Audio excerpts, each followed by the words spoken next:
លកម្មលកោសរវាងស្នេហាអ្នកទាំងពីរនឹងមានពន្លកជនទី3ចូលមកជ្រៀតជ្រែកមិនខានទេ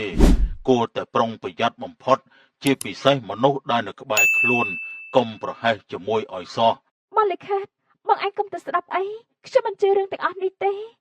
សម័យណាទៅហើយនៅមកឲ្យគេត្រួសត្រាយទូទីពីខ្សែជីវិតខ្លួនឯងទៀតមែនទេចូលចិត្តហូបនំបែបនេះជាជាងនំបរទេសព្រោះវាឆ្ងាញ់ខ្ញុំជាខ្មែរត្រូវតែគាំទ្រផលិតផលខ្មែរអញ្ចឹងហើយពូធ្វើរបស់នេះយូរហើយនៅពូធ្វើនំទាំងអស់នេះលក់តាំងតែពីកូនពូនៅតូចឥឡូវនេះវាធំកមុំកន្លោះស្ដោកអស់ទៅហើយតែនៅតែប្រកបរបរនឹងដដែលទោះវាហត់កម្លាំងបន្តិចមែនប៉ុន្តែពូស្រឡាញ់មុខរបរដែលធ្វើរាល់ថ្ងៃនេះខ្លាំងណាស់អញ្ចឹងខ្ញុំយកមកប្រអប់ពូខណៈនោះផងដែរក៏មានគ្រូទីម្នាក់បកដៃហៅអ្នកទាំងពីរឲ្យចូលទៅក្បែរក្មេងៗចូលមកក្បែរខ្ញុំបន្តិចមកខ្ញុំមើលទៅអ្នកទាំងពីរដូចជានឹងមានរឿងលកម្មលកោសនឹងគ្នាក្នុងពេលឆាប់នេះហើយគ្រាន់តែមើលមុខពួកឯងក៏ខ្ញុំអាចដឹងរឿងបានខ្លះដែរដោយមិនចាំបាច់ត្រូវការមើលបាតដៃនោះទេខ្ញុំមិនជឿលើរឿងទាំងអស់នេះទេលោកគ្រូកុំនិយាយបែបនេះអីបើលោកគ្រូត្រូវការតំណែងចាំខ្ញុំអើយតែសូមកុំនិយាយស្ដីនៅរឿងអ្វីដែលវាមិនអាចទៅរួចបានទេរឿងរកម្មរកោសវាតែងតែមានប៉ះទង្គិចនឹងគ្នាជាមិនផុតទេ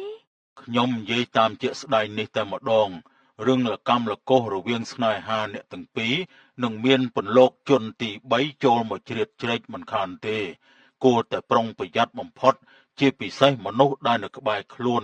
កុំប្រហែសជាមួយឲ្យសោះបងលិខិតបងឯងកុំទៅស្ដាប់អីខ្ញុំមិនជឿរឿងទាំងអស់នេះទេសម័យណាទៅហើយនៅមកឲ្យគេត្រួសត្រាយទូទីពីខ្សែជីវិតខ្លួនឯងទៀតមែនទេអូនយើងគួរតែស្ដាប់គាត់ខ្លះទៅជួនកាលអ្វីដែលគាត់កំពុងតែនិយាយនេះវាអាចคล้ายជាការពិតផងក៏ថាបានដែរអូនឯងកុំប្រមាថបែបហ្នឹងមើលខ្ញុំមិនបានប្រមាថនោះទេតែខ្ញុំមិនជឿលើរឿងទីនេះទេយើងជាអ្នកកំណត់លើជោគវាសនារបស់ខ្លួនឯងមិនមែនជាអ្នកដទៃឡើយបងឯងប្រុងយ៉ាងម៉េចនឹងជឿខ្វះការពិចារណា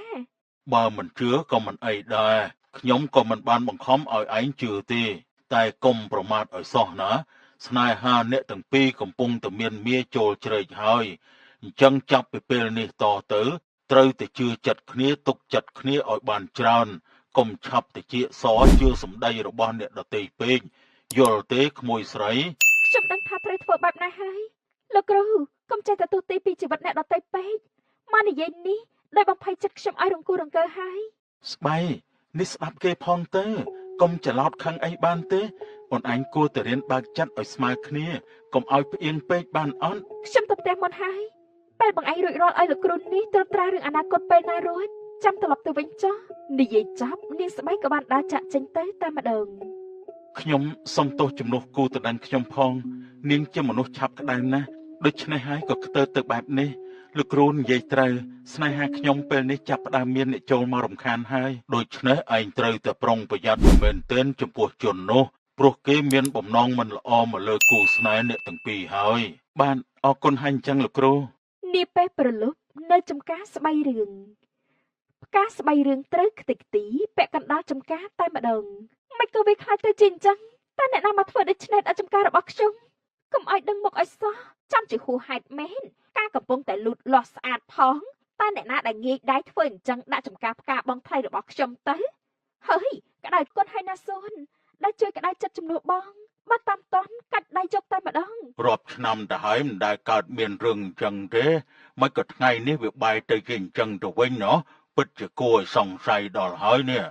ពុកសង្ស័យលើអ្នកណាពុកនៅមិនទាន់ច្បាស់ទេតោះយប់ហើយទៅផ្ទះយើងវិញនាងស្បៃនិងឪពុកក៏បានដើរចាកចេញទៅ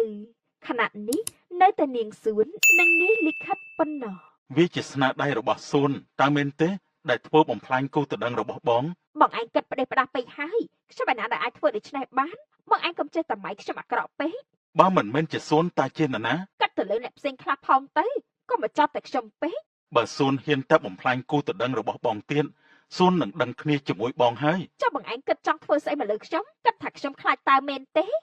ឆានាងសួនក៏បានដើរចាក់ចេញទៅម្នាក់ទៀតគ្មាននរណាទៀតទេក្រៅពីនាងប៉ុណ្ណោះនៅលើផ្ទះស្បៃ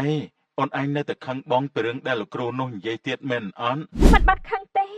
គ្រាន់តែមិនចូលចិត្តប៉ុណ្ណោះអូនឯងគួរតែយកមកគិតខ្លះណាមិនមែនថាឲ្យជឿទាំងស្រុងឯណាទំនាក់ទំនងរវាងយើងគឺដឹងច្បាស់ណាស់ បងក៏មិនឲ្យអ្នកណាមករំខានចិត្តយើងដែរលុះត្រាតែបងមិនមែនជាខ្លួនរបស់បង និយាយស្អីឈួតបងឯងមិនមែនខ្លួនបងឯងទេអីធ្វើដូចខ្លួនឯងគឺជាគ្រូអាគមអាចដកព្រលឹងចេញចូលបានអញ្ចឹងនិយាយស្អីប្លែកៗអញ្ចឹងខ្ញុំមិនយល់ទេ អូនឯងកុំទុកចិត្តអ្នកផ្សេងឲ្យសោះក្រៅពីបងយល់ទេកុំទុកចិត្តសួនហើយកុំជឿសម្ដីសួនយល់ដែរទេ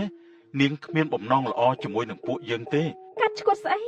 មិនទៅចោទប្រកាន់ប្អូនខ្លួនឯងអញ្ចឹងបងឯងជឿគ្រូពេញហើយមែនបានមកចោទសាច់ញាតិឯង បងនិយាយការពិតអន្តាសួននឹងស្រឡាញ់បងលើសពីបងប្អូនបើសួននិយាយអ្វីឲ្យអូនខ្នើសចិត្តកុំយកទៅជាស្ដាំឆាប់ដែរចេញពីនាងទៅយល់អត់កុំបណ្ដោយឲ្យចិត្តអូនឯងរវើរវាយជឿនាងឲ្យសោះ បើដឹងថាគេមិនល្អបងឯងនាំគេមកជាមួយធ្វើអីបើគិតថាគេមិនល្អទៅគេនៅនឹងហើយយកមកតាមតែខ្លួនឯងហើយគិតថាគេអាក្រក់បងឯងដេកលេងស្រួលហើយនិយាយច្រើនណាស់